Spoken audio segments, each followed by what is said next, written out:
So good morning, everybody, and thank you for the introduction, Ms. Chi. So again, we're going to talk about 1345, as Ms. Chi has said.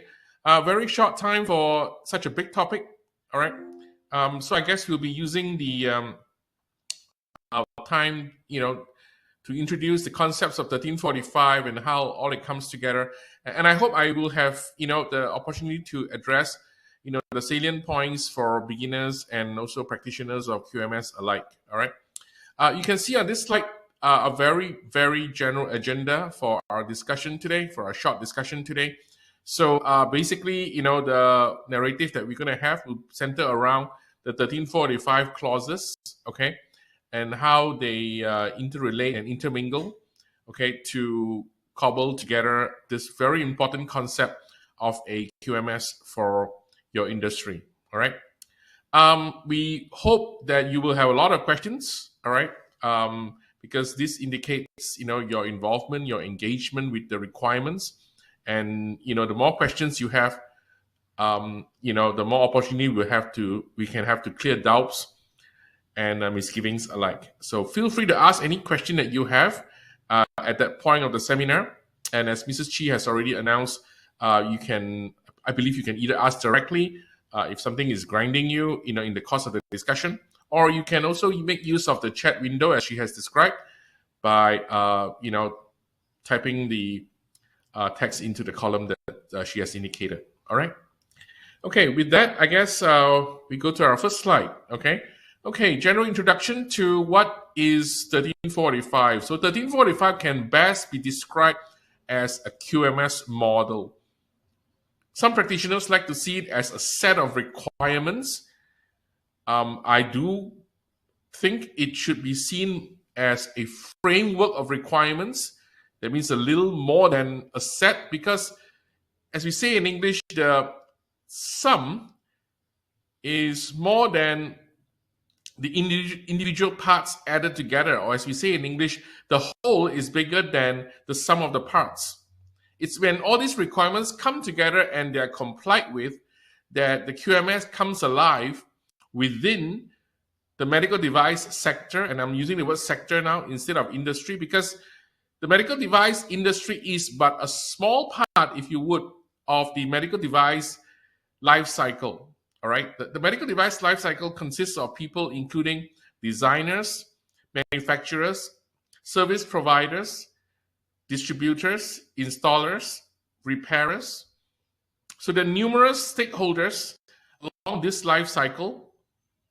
And 1345 features requirements, okay, that each of these stakeholder can implement and therefore ensure the consistency of the service and the processes which are included in their provision, okay, as they, put their work into action in everyday life, okay?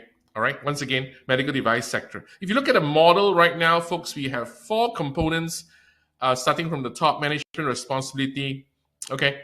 I'd like you to turn to the left instead of to the right. So on the left, we have resource management.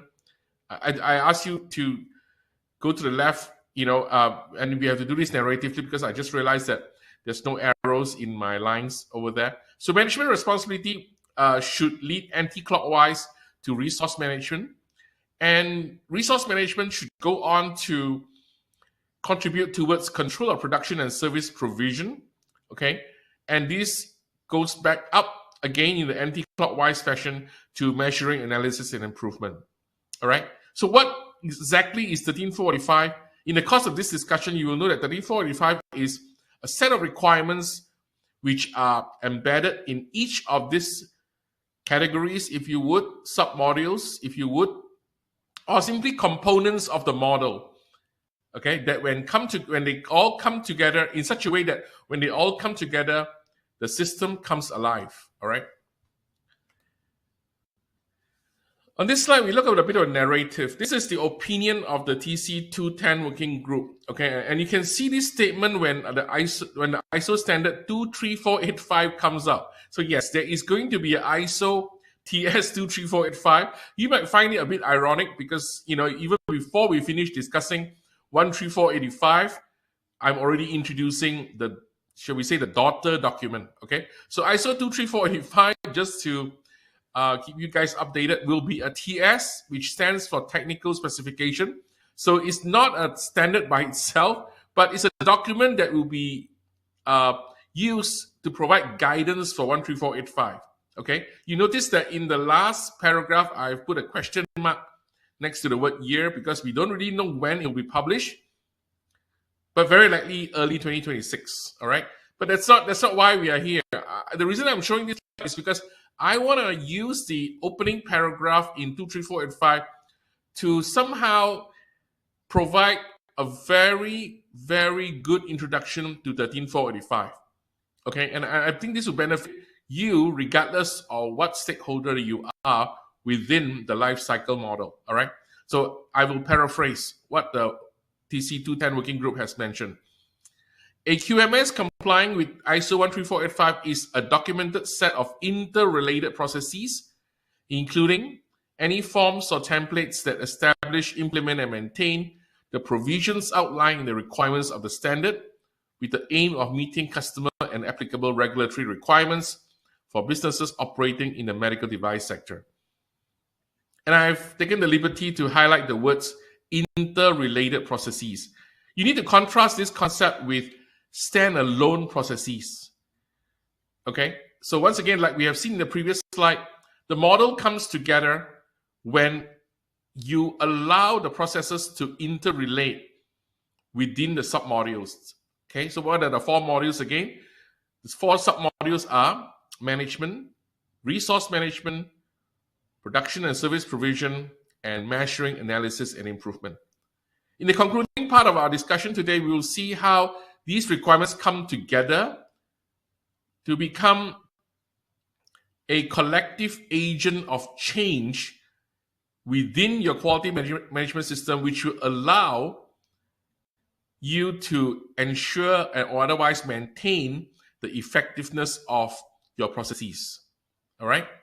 We will do that once we are through with the slide decks, or that part of the slide decks which talk about these requirements in their singularity roles. Okay, so but you must remember that the requirements themselves, they are not standalone. Okay, but of course, to understand them, we have to look at them in singular form. But ultimately, the QMS can only work when all these processes interrelate with one another. All right.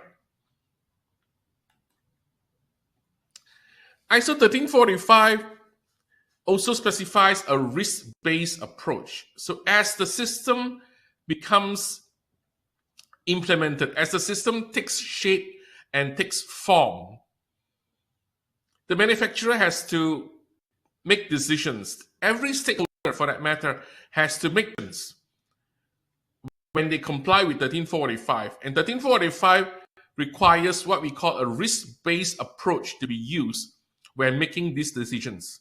On this slide, I want to highlight 4 examples where each of these elements require the due process of risk management in order for sound decisions to be made. All right. So in the order that I have written here, number 1 will be assessment of training effectiveness. Number 2 will be qualification of suppliers. Number 3, how purchased products shall be assessed. And I put in parentheses, sample sizes. And our last example is evaluation of non-conforming products. These examples are situations where the manufacturer has to comply with 13485, and in the course of compliance, the manufacturer has to establish a risk-based decision-making process in order to arrive at conclusions which comply with 13485. Okay? With that, I move to the next slide. Documentation. The bedrock of 13485 is the documentation. You have seen that in the opinion of the Working Group 1. Okay? What constitutes the model are the 4 modules, but what will serve to bring that system into a working entity is the documentation. Okay, and these are the examples of documentation which are specified in 1345. Okay, in no particular order, but yes, there is a certain hierarchy here. Okay, and you can see from the list of examples that I've started by listing the medical device files, followed by the quality manual, which to us are documents which are considered to have a parental role. Okay, they are at a very high level, they have overarching positions. They are followed by procedures which are required by 1345, documents for process control, records. With records come templates. Templates are not mentioned there. And then we have documents required by regulatory authorities, quality plans, otherwise outputs of quality planning, risk management outputs, and the design history files, if design controls are not excluded. Okay, so these are examples of QMS documentation. Once again, QMS documentation is the bedrock of the 1345 quality management system. All right. I deep dive into one of the concepts that I've highlighted in the previous slide, and this will be the medical device file. The 1345 today is different from its predecessors because it requires the medical device file to be established. Okay? The medical device file is actually a concept which exists in plurality. There are different types of medical device files, although the standard does imply that for each medical device, there shall be one file which consists of the 4 indents I have listed here, okay, which are device-specific requirements, manufacturing methods, acceptance criteria, including requirements for installation and servicing. All right.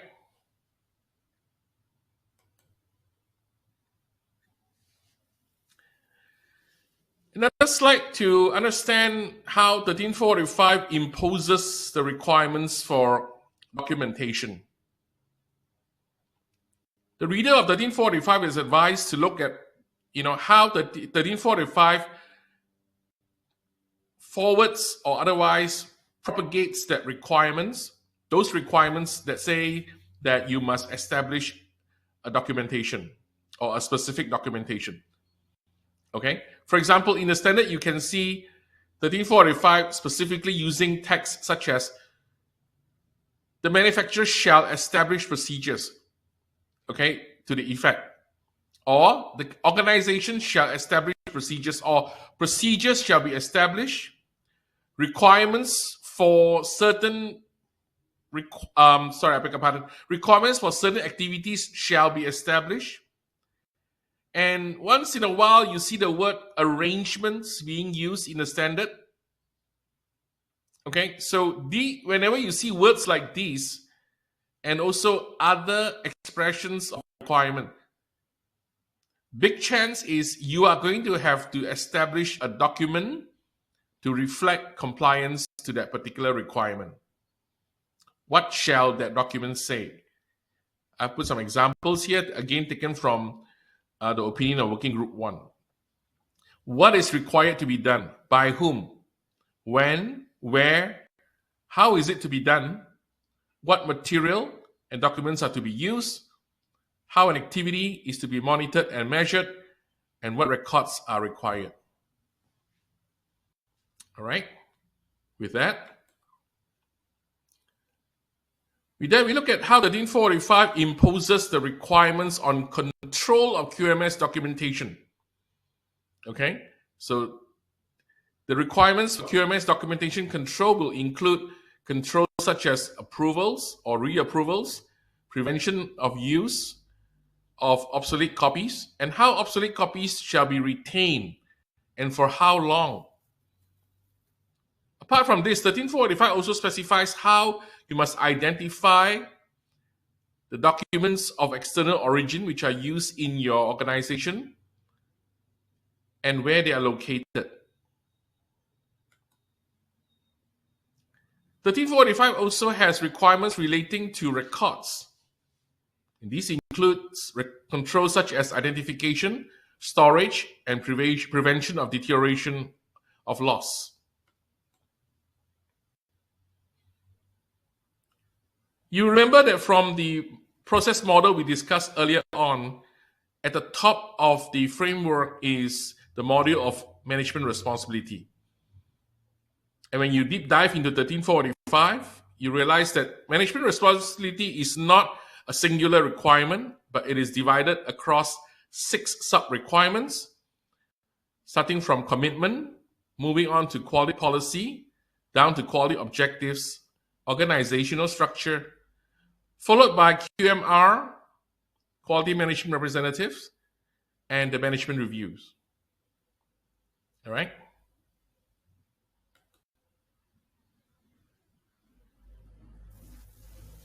I beg your pardon. I think this is a repeat slide there. I'm just going to zoom past this one. Okay, we've been through this already. Another example of one of the requirements in or within the management responsibility module would be management review. In this respect, 13485 says management reviews must be performed in accordance with documented procedure. So here we are, a specified requirement where you have to have a procedure for performing the management review. Okay, so bear in mind, just doing the management review is not sufficient because you have to do it in accordance to a procedure which you have established for yourself. The procedure must also state what are the planned intervals that you have for your management reviews, what are the mandatory outputs, and how the outputs must be documented. This part of 13485 also has additional requirements on the regulatory requirements which pertain to management reviews. For example, it will say that any incident reporting or any incident reports that have been submitted to any regulatory authority in the world by the manufacturer regarding its devices must be discussed during management review.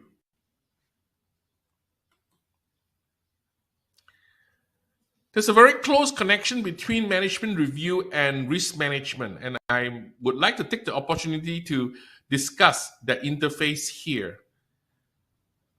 Risk management is ultimately a management responsibility because management provides resource for risk management processes. Management also develops the policy for risk acceptance criteria. And thirdly, management will continually monitor outputs on the effectiveness of its risk control measures through reporting, such as the periodic safety update reports. Okay, so the important thing to bear in mind at this point is that management has responsibility for implementing ISO 14971, which is the standard for risk management. Okay, that's our first crossover alert.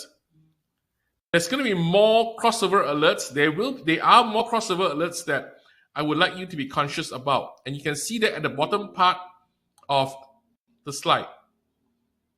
Okay, where I have written the sentence, other standards that may need to be considered for risk management. All right, because I want everyone here to be conscious that risk management augurs very closely with 13485, and at the same time, risk management is not limited to ISO 14971. You will also see risk management principles being mentioned in ISO 22442, ISO TR 8417, and they relate to specific needs. Okay, so please remember to check out these standards if the medical device that you are concerned with is focused upon in these standards. I've also included 2 more standards, or rather 2 more risk management standards or technical specifications And you can see these in red ink at the bottom part of the slide. For example, ISO TS 25694 relates to drug device combinations, and ISO TS 24971 Part 2 concerns machine learning enabled medical devices. So please make sure that you build the interface between 1345 and 14971 and thereon with these horizontal standards, okay, as they become available.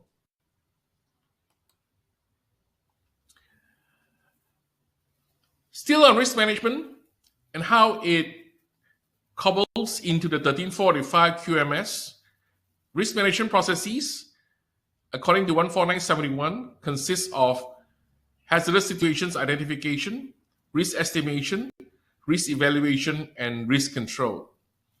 So at this point, it's important to know that the risk management process should be built within the QMS that you have established according to 1345.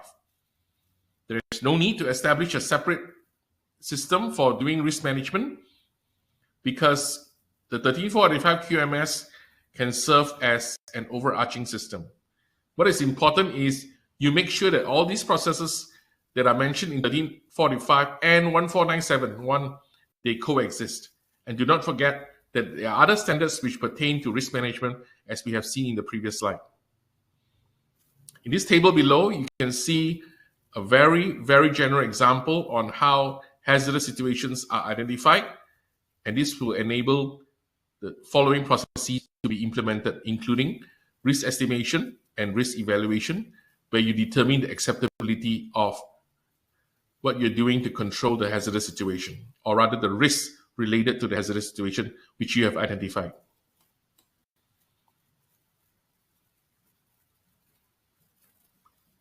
Just another slide on risk management, where management responsibility is required.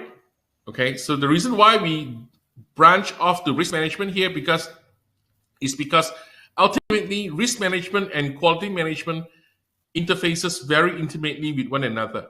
And what you see here, okay, as being requirements of the risk management process, risk acceptance criteria, residual risks, overall residual risks, including compliance to relevant regulatory requirement pertaining to overall benefit versus residual risk determination. All these processes require management oversight. We move on from risk management to product requirements. Product requirements appear in two sections of 1345. Clause 721 is the clause that is titled Customer-Related Requirements Determination. Okay? And here we specifically look at requirements not specified by the user, but necessary for use, including training requirements. Coming at its heel is clause 7.3, which are the requirements pertaining to design controls, where the manufacturer, or rather the design team, has to identify requirements pertaining to safety, functional, or rather functionality, performance, and user-related requirements. It is also very important that the design team treats the output of risk management as the input into the design process. So these two clauses basically require the design team to identify relevant product requirements, which will be the foundation for eventually creating the medical device. We move on. Just to discern on customer-related requirements, in a more enlightening situation. All right. So under customer-related requirements, we see the translation of relevant requirements and the introduction of these requirements into the product realization process, eventually leading to the medical device. Okay. These requirements also require review. Okay. And certain requirements have to be communicated to the customer For example, features of the product. And what is important here is to make sure that the correct and accurate information is communicated by a designated unit within the organization.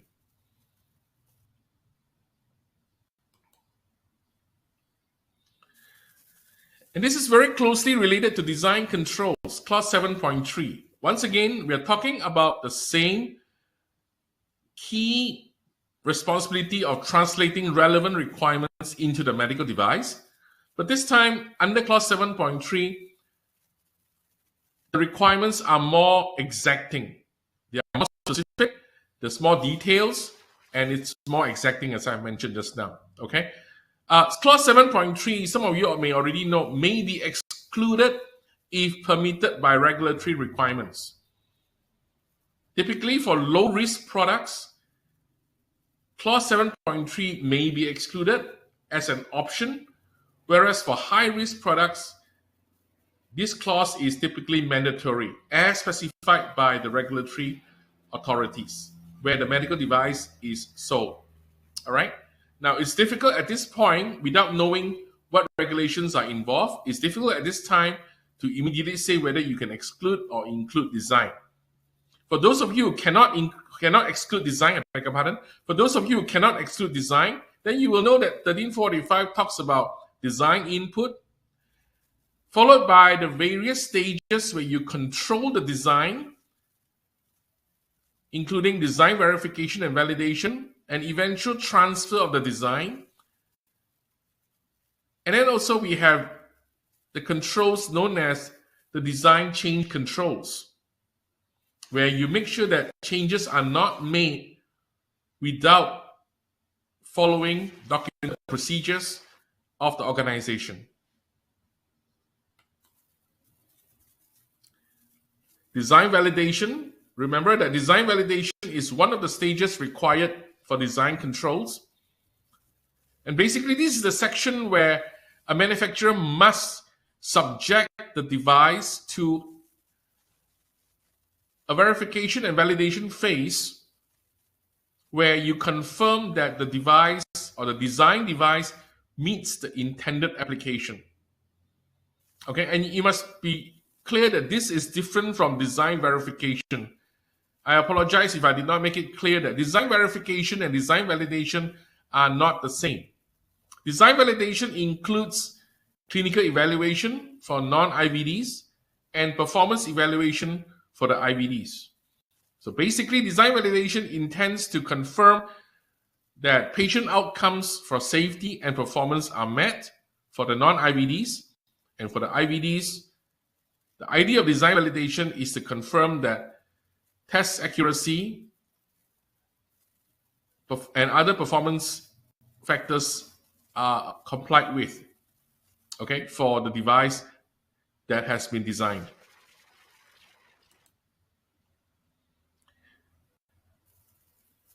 The requirements for design and the requirements for purchasing have a very strong interface. You can see here, by way of this diagram, design outputs are verified and the medical device is eventually validated and then transferred to production. In the course of being transferred to production, outputs such as product specification, or rather purchasing specification, manufacturing methods, and acceptance criteria are developed. All right? And at this juncture, it should be clear that whatever material that you will eventually purchase,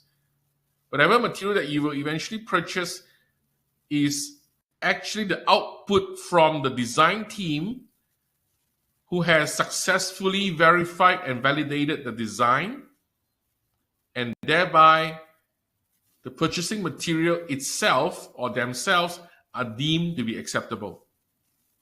All right?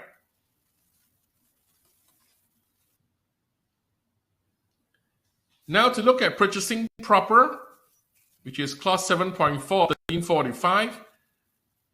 Key requirements here include material qualification, supplier evaluation and re-evaluation, verification of purchased material, including how much inspection is required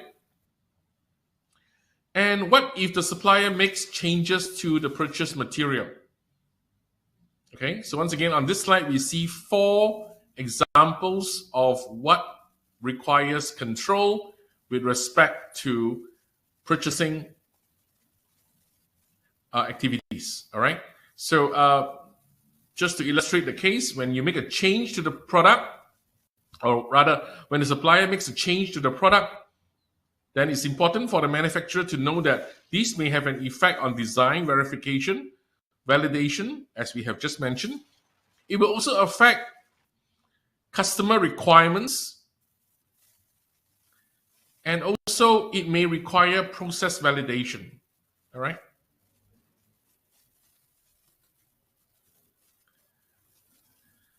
We look into product realization now, okay, which is clause 7 of 1345. So by a rough take, about 30% of the requirements from 1345 are here in clause 7. Very big section of the standard. A big chunk of the requirements can be found here. Basically, this entire section is about the control conditions which are needed to ensure consistency in meeting customer and regulatory requirements. Okay, and you can see from this diagram, okay, the product realization basically transfers components and raw materials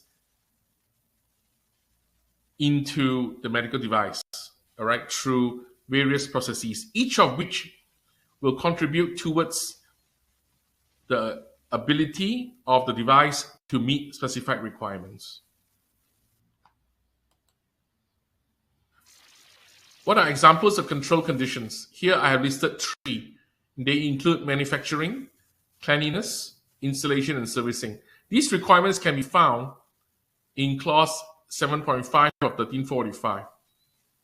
Okay, I have also taken the liberty to put in here, or rather to paste in here, the GHDF document that talks about process validation.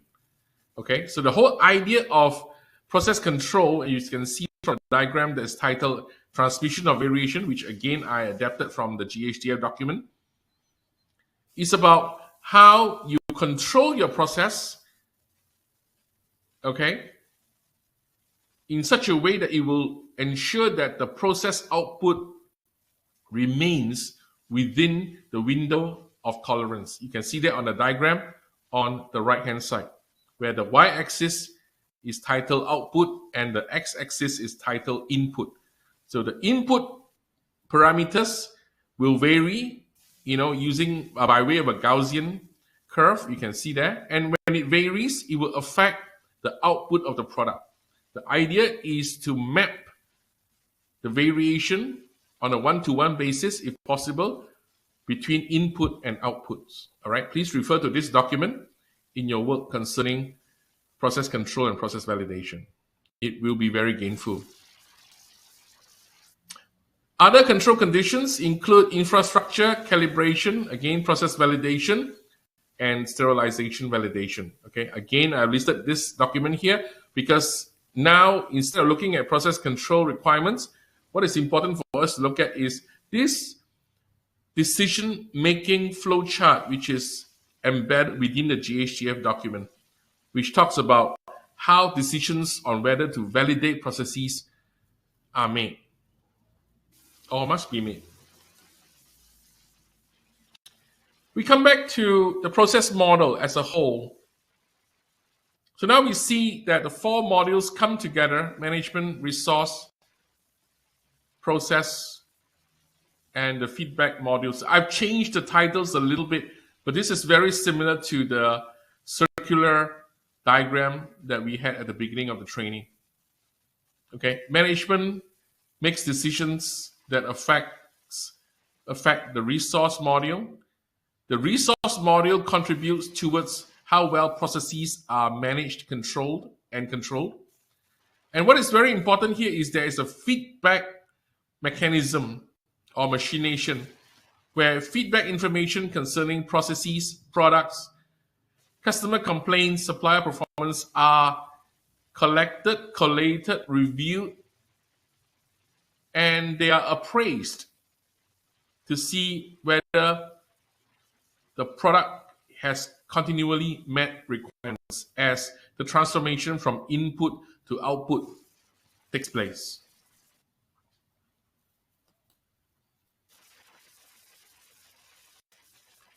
In this diagram, we look at how 13485 maintains, or rather the processes within 13485 all comes together to ensure that the system effectiveness is maintained. And what we are essentially going to talk about will be the last two requirements of 13485. That will be corrective action and preventive action. Okay, and you can see here that once the non-conformities or the non-conformities are identified and reported, you can see it as at the extreme end of the diagram here. I have non-conformity on the left and I have potential non-conformity on the right. So in this section, management is required to act upon reported non-conformities after they have appraised the information which I've shown in the previous slide. These actions, these reports lead to actions such as corrective actions and preventive actions. And once these actions are deemed to be effective and not adverse to the system or to the product, then implementation takes place. Implementation of corrective actions and preventive actions ensure that the root causes of the non-conformities and potential non-conformities can be prevented from recurring or occurring respectively. Changes. So ultimately, we need changes to ensure that system effectiveness is maintained. Okay? Variation in the system can come from different sources, and they all lead to indications, okay, that the system has drifted or otherwise varied. So now to overcome these problems, 13485 is equipped with the machination to implement changes. Okay, what changes are we talking about? I have listed some examples here. Foremost, changes to regulatory requirements. Second of all, changes in products and processes, followed by changes in risk management outputs. Changes to documented procedures basically is a part of the three changes that you have seen earlier. But in any case, it is still a change in itself. Changes to records, including corrections, amendments, and changes to the QMS as the very last entry here. All right? So once again, 6 changes that the manufacturer must be prepared to make once you have appraised the information collected from various sources. Okay, I guess with that, we come to the end of this very brief discussion on 13485 and its role. If there are any questions, I think we can start discussing them now. Ms. Chi, I guess back to you. Yep, thank you, Vincent. So before we move on to the Q&A session, I would also like to invite you to take part in our poll questions, which you will see on the screen now. So I'm also dropping a reminder that you may drop your questions for Vincent in the Q&A window and submit them to all panelists to ask your burning questions. So while we are completing the poll questions, I'll start with the first question of the Q&A. We have a lot of questions up for Vincent actually. So Vincent, the very first question. According to ISO 13485 guidance, how are medical devices defined? My company produces membranes and bone substitutes used in dental surgery. Can we apply ISO 13485 as a QMS for these products? Oh, good question. So, and a very challenging product because we know that, implants are essentially medical devices, okay? But what really makes a medical device really is how we answer the question on the definition of medical devices, okay? So different legislatures have different definition of medical devices. 13485 has its own definition for this terminology. All right. So basically, if you go through 1345, there's a very broad spectrum of roles for what is a medical device. I believe the key defining characteristics are: a medical device must not act pharmacologically. It must not act.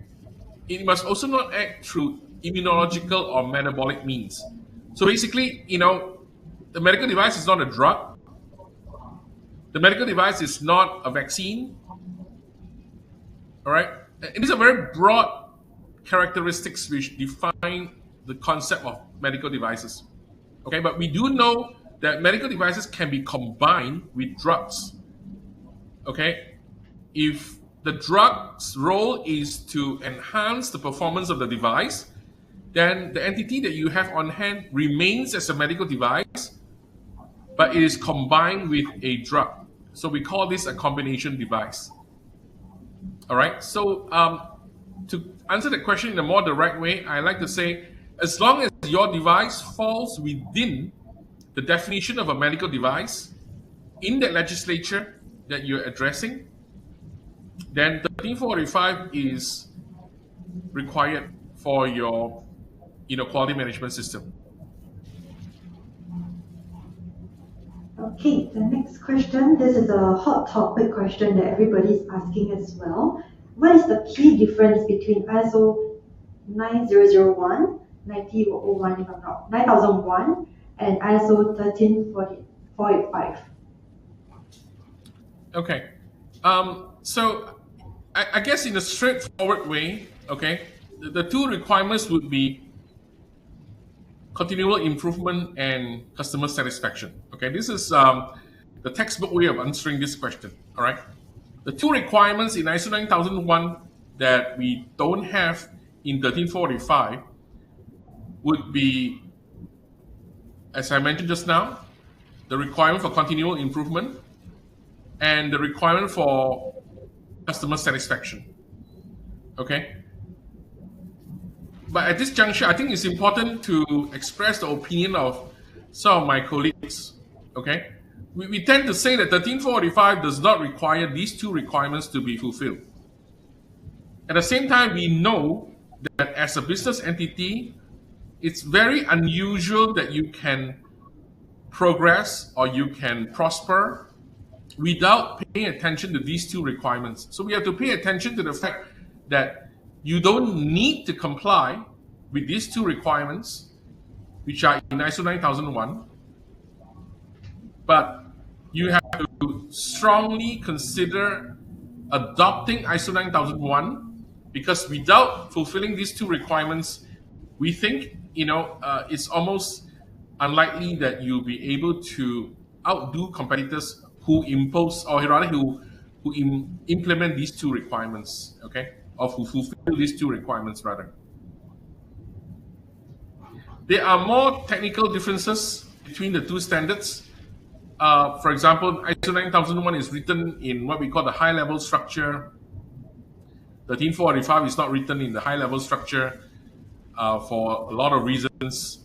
Okay, of course, the two standards are not so comparable anymore, although the basis remains the same. There's a lot of legacy common ground here, okay, between the two standards. But to put it in a very candid way, the two standards are drifting apart.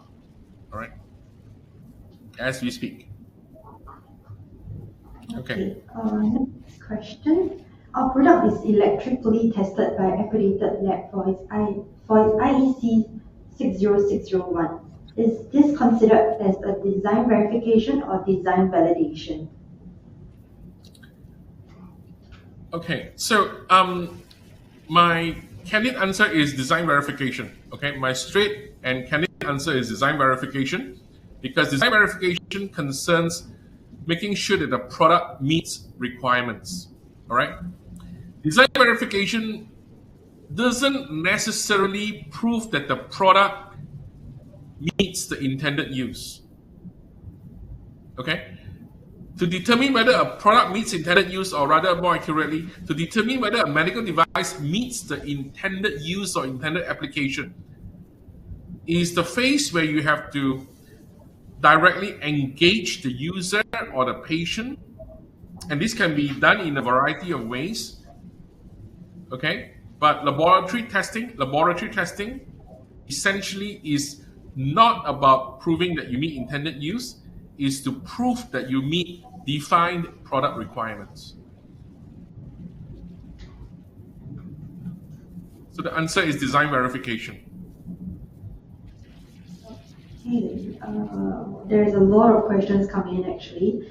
So the next one, if we only manufacture the product, then the clause 7.3, the design transfer, should be applicable or not? So the provision to exclude design controls is, I like to say, the privilege of the regulatory authorities. All right, the regulatory authorities is the regulatory authority is the entity that licensed a product. Okay, and part of the legislature which binds them to their regulatory duty is the privilege, or rather the authority, to allow exclusion of design controls. Okay, when a manufacturer says I don't include design controls, or I don't think design controls is applicable to me, okay, this decision must be checked against all applicable regulatory requirements which apply to the product in the place where it is licensed for sale. We have seen disparities across the regulatory spectrum. Okay, surgical gloves would be a classic example. Surgical gloves require design controls in America, in the US, but as far as the EU MDR is concerned, surgical gloves come under Class 2A, and design controls are optional. It is only mandatory within certain selected conformity assessment procedure, but not required under other conformity assessment procedures. Okay, so this is the reason why I say it's optional. Okay, so something like this would be a classic example. Design controls are mandatory in one market, design controls are optional in another market. Okay, another question. This is coming from a user of medical devices from a hospital. Does the ISO 13485 standard require manufacturers to have supporting documents for the claims for their medical devices? Are the claims verified or validated to comply with the ISO 13485 standard? Mrs. Chi, you said cleaning, right? Or rather, the question has appeared here. I believe the word is the claims. I beg your pardon. Sorry, just give me another second to read this, all right, so that I don't make a mistake.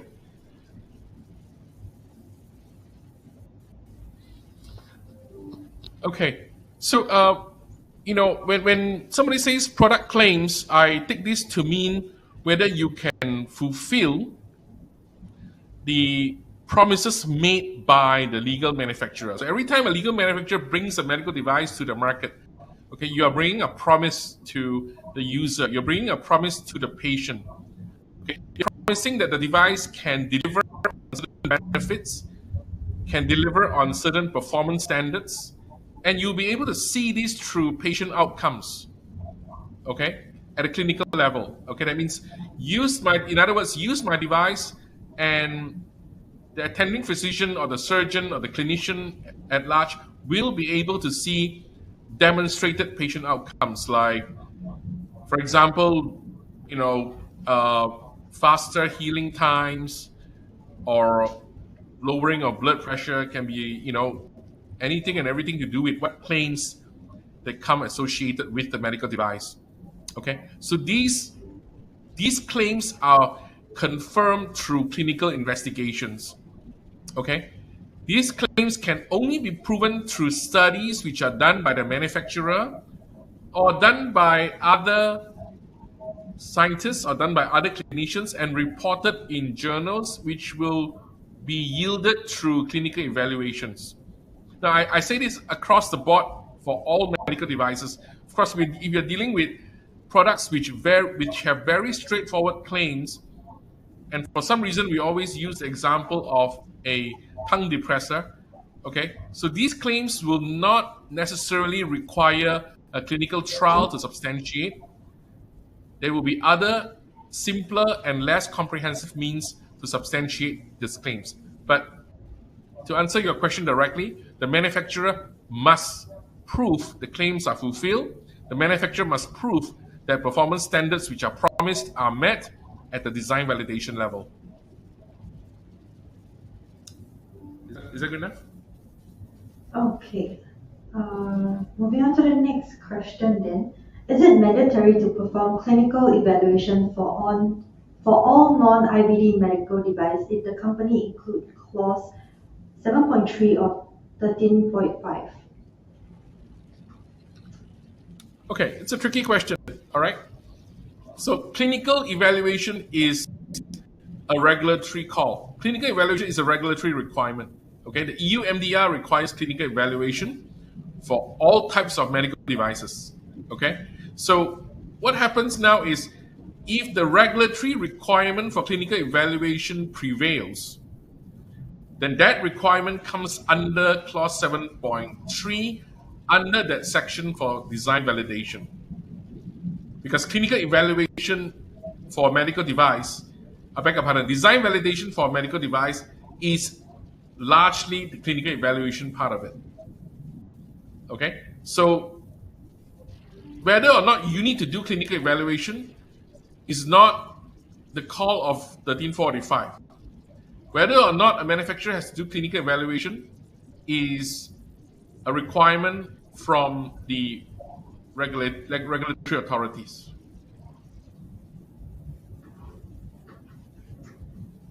Is that good enough?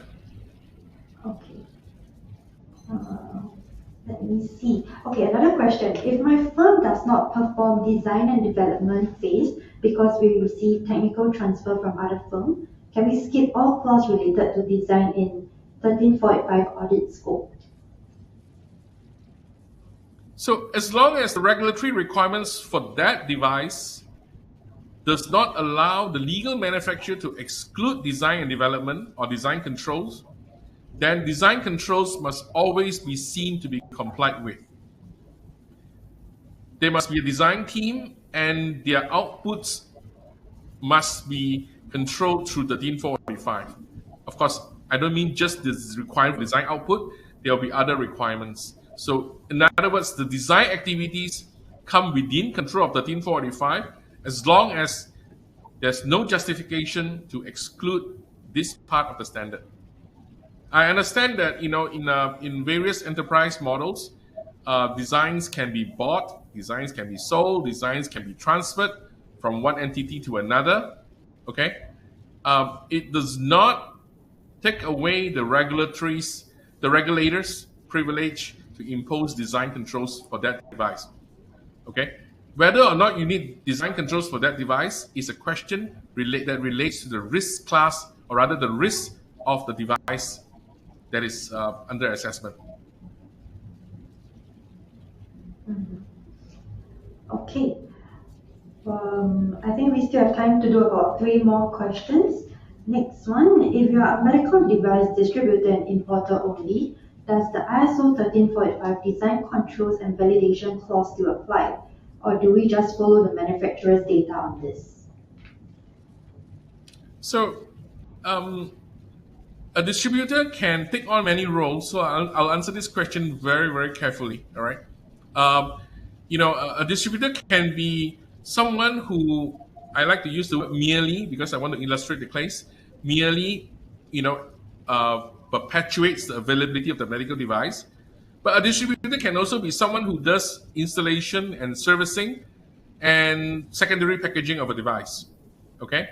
So the designer passes on instructions, or rather the design team passes on instructions like labeling requirements, in this case, maybe a bit pertinent to the distributor, how the device shall be packaged, what shipping containers must be used, what specification, because all this must have a parallel with the design verification output. Okay, the design team has probably verified the transportation conditions, the transportation containers that are confirmed, that are now confirmed to be suitable to be used in the transfer of that device that the distributor is involved in.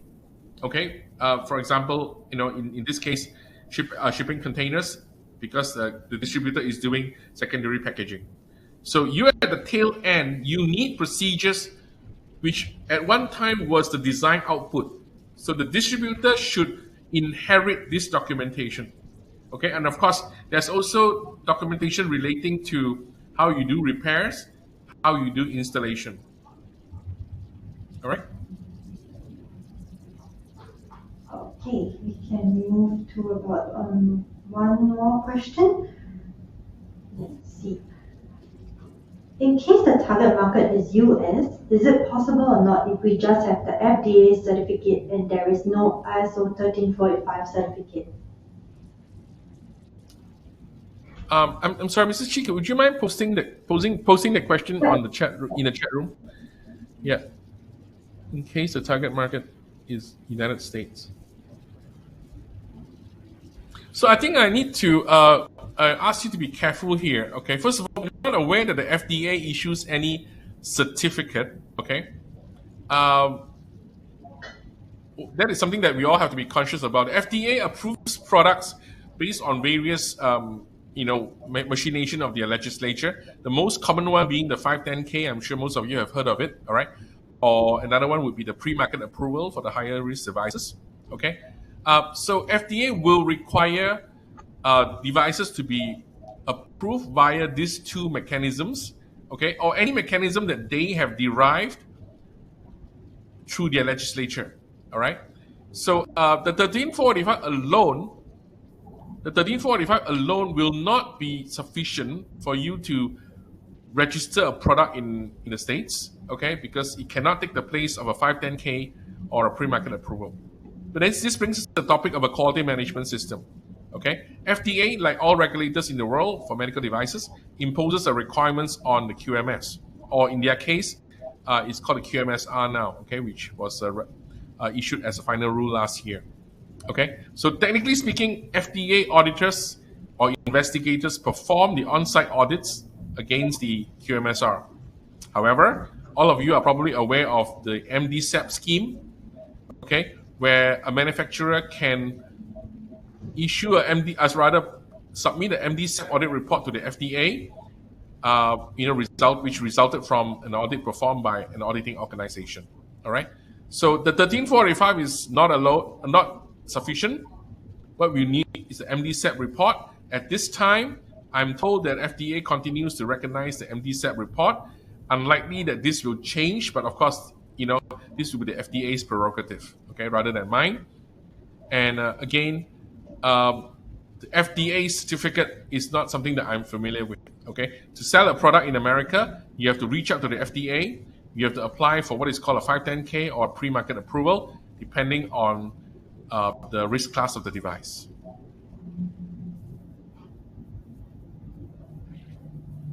Okay, then I think with that, we will conclude the Q&A session for today.